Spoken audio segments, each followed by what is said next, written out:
Zdravo mili moji, dobrodošli jedan jako uzbudljivi video, kao što je uvek moj video jako uzbudljiv. Uglavnom mi pričamo o jako zanimljivim temama u ovom videu, ali pre nego što krenem da pričamo o jako zanimljivim temama u ovom videu, molila bih vas da pritisnete like, da se pretplatite na ovaj kanal, da kliknete zvonce, da stigne notifikacije kad izbacim ovaj video. Like i komentar mi puno znači kao autoru, da znam da ste vi tu kao gledalci i da pratite moje videe i da vam se sviđa ono što radim.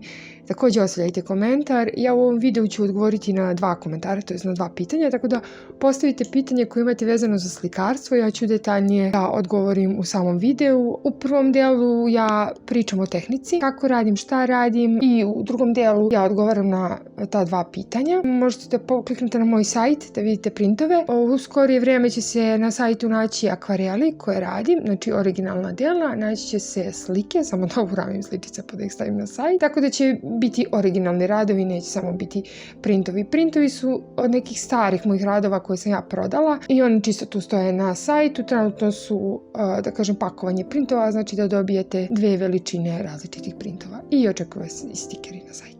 To je nešto kao ukratko self-promocija, pošto sam odlučila da u budućnosti apsolutno nemam nikakvog sponzora da mi kvari kontent na mom kanalu, nego ću da imam svoj merch i da kažem svoja originalna umetnička dela da prodajem i ovo mi je self-promocija. Nego da se bacimo mi na rad. Ja radim sa akvarel olovkom. Akvarel olovku ja nisam spominjala u prethodnim videima. Kada radite kao podloga za slikanje, ja nju dosta koristim kada radim i ulje na platnu ili kad radim akril na platnu, znači ona mi je neka predpriprema, predskica, zato što vi skicu lepo možete da osenčite i onda se sa senka pretvara u boju. Ovdje radim na papiru i u ovom videu ću vam pokazati i belu u tubi akvarel boju, kako da je koristite. Obično nas su učili u školi da čim dodate belu na akvarel, to više nije akvarel, to je gvaš. Ja i dalje tvrdim da je to akvarel. Vodena boja rastvara se sa vodom. Ovdje crtam figuru žensku koju sam našla u časopisu. To je referenca, znači ja gledam u časopis i crtam, ali dodajem nešto što je imaginarno, to ćete vidjeti, dodajem krila, tako da će ovo biti vila. Ja u početku je dobro studiozno senčim. Trudim se da to bude što, da kažem, da taj proces što duže traje, jer generalno sam skontala da sam u proteklih videima jako brzala i da mi je krivo što sam tako zbrzala radi, što sam ga uradila na brzinu. I ako neko vidi čari u toj brzini izvođenja mog rada, ja baš ne, onda sam rešila studioznije se posvetim radu. I, na primjer, moja caka da vi zaista studioznije radite, možete raditi uz muziku, ali kada radite zaista sat, 2, ni muzika vam nije dovoljno da vaš da kažem, da vašem umu nije dosadno kad radite neke detalje, tako da slušajte podcaste. Podcasti su super.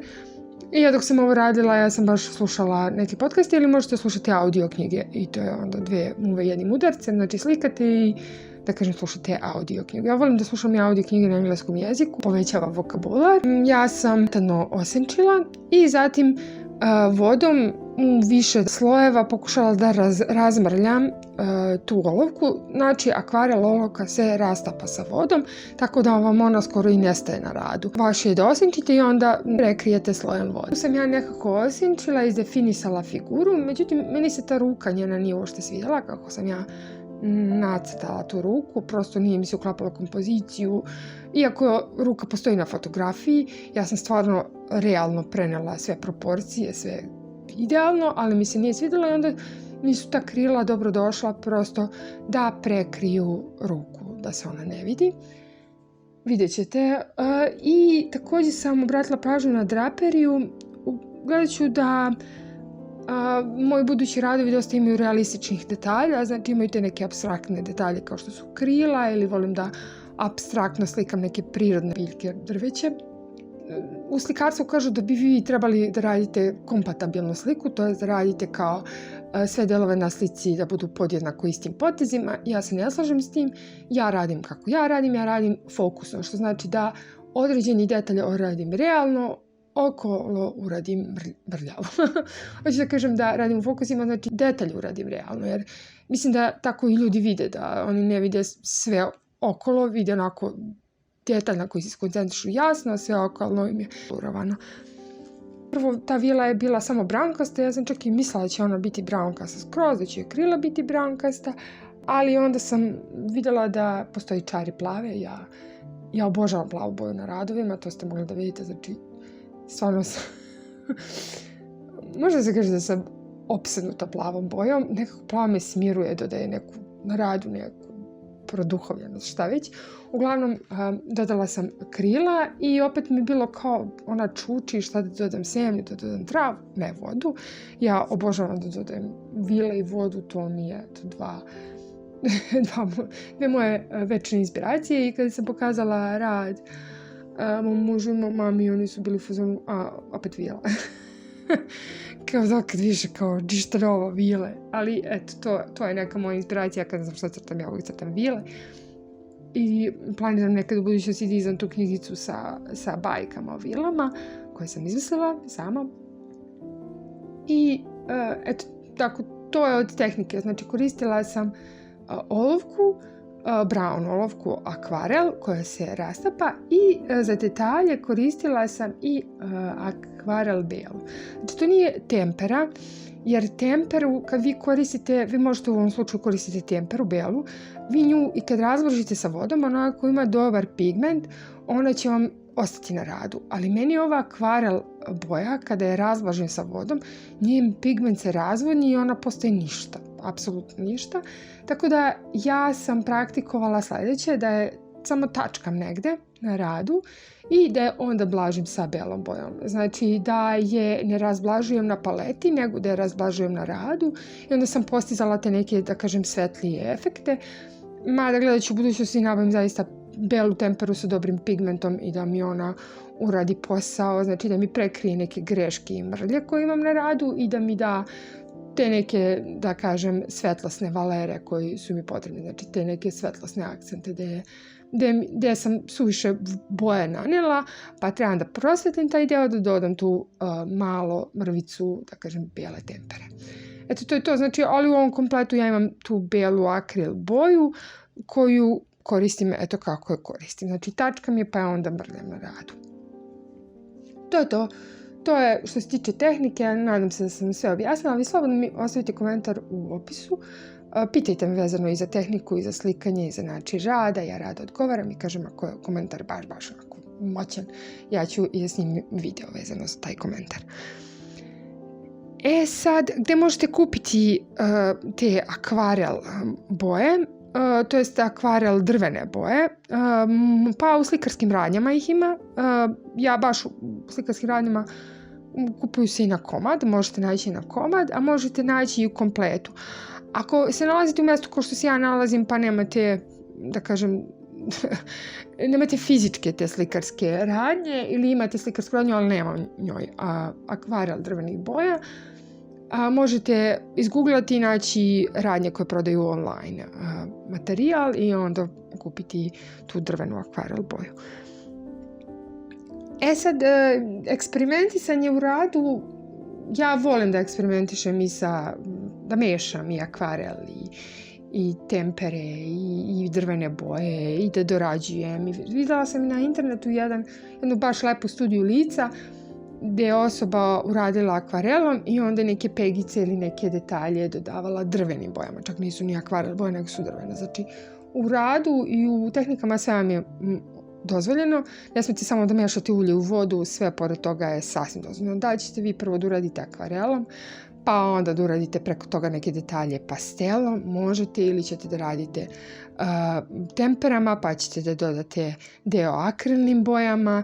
Znači sve je negdje dozvoljeno, samo nije dozvoljeno da vi pravite tehnike koje su suprotnost jedan drugoj, da vam rad se uništi ili da vam puca ili da dođe do neke, da kažem, katastrofe, kao na primjer da radite akrilom na ulju pa da se taj akril ljušti, ili da radite sa uljem pa da želite nešto temperama, tempera nikako neće funkcionisati. I uopšteno ako radite temperom, na primjer na platnu, doći će do pucanja. Tako postoje neke kombinacije koje nisu dozvoljene, ali ovo što se tiče na papiru da vi koristite i drvene i vodene i tempere i sve što taj papir može da podnese je zeleno svetlo. Sve je dozvoljeno u slikarstvu i što više eksperimentišete, to više nekako dolazite do svoje omiljene tehnike. Sad, kažem, ja obožavam vile da crtam zato što su mi, spominjala sam u prethodnim videima, da su mi vile nekako spoj misterije, magije i neke ženske gracioznosti, lepote, figuracije i tako da nekako mogu kroz tu figuraciju da prosto i nekako izbacim neko svoje lično raspoloženje i svoju fascinaciju ili trenutno svoju fascinaciju i svoju inspiraciju. Krenula sam da filozofiram too much, tako da sad ćemo da odgovorimo na 2 postavljena pitanja u komentarima. Prvi komentar je bio kao super je slikanje, ja volim da slikam, ali kao čemu će mi to koristiti u životu? To pitanje, ja ne znam da sam uspela da odgovorim detaljno koliko sam htjela. Mislim da sam sad rukom udarila mikrofon. Da mi vidite kako mašem rukom i pričam kao ludak. Mislim, svi youtuberi su ludaci, zato što većinu vremena pričaju sami sa sobom, to je pričaju mikrofon. Ali uglavnom, hoću da kažem da to pitanje je zaista me onako pogodilo. Vratila u neko moje djetinjstvo kad su mi zaista govorili kao super ti slikaš, super crtaš, kao čemu to, šta će ti to koristiti u životu. Bićeš umetnik, onda ćeš da propadneš i crkneš od gladi, neće ti biti nigde. I nekako ta rečenica vam odzvanja još kad ste dijete i ja sam slikala zato što ja to volim, zato što to mene lično smiruje, ispunjava, diže mi samopouzdanje i ja generalno volim da slikam i slikanje je, kažem, izazov koji vi nikad nećete dobro slikati. Znači imate cijelo život da naučite dobro da slikate. Mislim, hoću da kažem, treba da steknete samopouzdanje da vi možete da izlažete vaše slike, da ih prodajete, ali to je takva jedna veština i zanat koji stvarno život vam nije dovoljan da izučite sve cake tog zanata i onda je to nekako izazov, to je onako igra bez granica. Ipak možete da menjate i stilove, možete da nalazite šta vam je drago da radite, inspiracije. Dobro, uglavnom da se vratim na temu. Naravno da su mi, da kažem, pogotovo roditelji malo, nije branili da slikam, ali malo me upozoravali na to da su slikari stvarno žive jako teškim životom, ako se samo egzistencija svodi na prodaju slika, da su retki uspiju. I onda kada sam ja već upisivala studije, a studirala sam dizajn, ja sam nekako usmerila da to svoje crtanje i slikanje ipak iskoristim, da kažem, u nekoj industriji i da zarađujem od toga. Ja sad zarađujem od dizajna, to mi je, da kažem, primarni izvor prihoda, a slikarstvo mi je dodatni izvor prihoda. Znači, kada kapne, nisam direktno oslonjena na slikarstvo, ali hoću da kažem da mi je slikarstvo pomoglo u gomilu stvari u životu i mislim da mi je slikarstvo izgradilo, pored knjiga, izgradilo kao ličnost i savjetujem, na primjer, decu i čak i odrasle osobe da se bave slikarstvom, zato što izgraditi, to jest proširiti vašu vizualnu memoriju. Druga stvar, počet ćete da drugačije gledate materijalne stvari, počet ćete svet da gledate iz druge perspektive, dublje. Znači, više stvar koja kupite neće vam biti jednako novac, nego gledat ćete to kroz zanat, kroz izradu, kroz materijal, kroz teksturu, kroz način uloženog. Tako da bendovi, marke i nešto što vam se komercijalno potura pod nos, više vam neće biti interesantno, bit ćete u fazonu kao ovo je šarena laža. Nekako svet gledate drugim očima.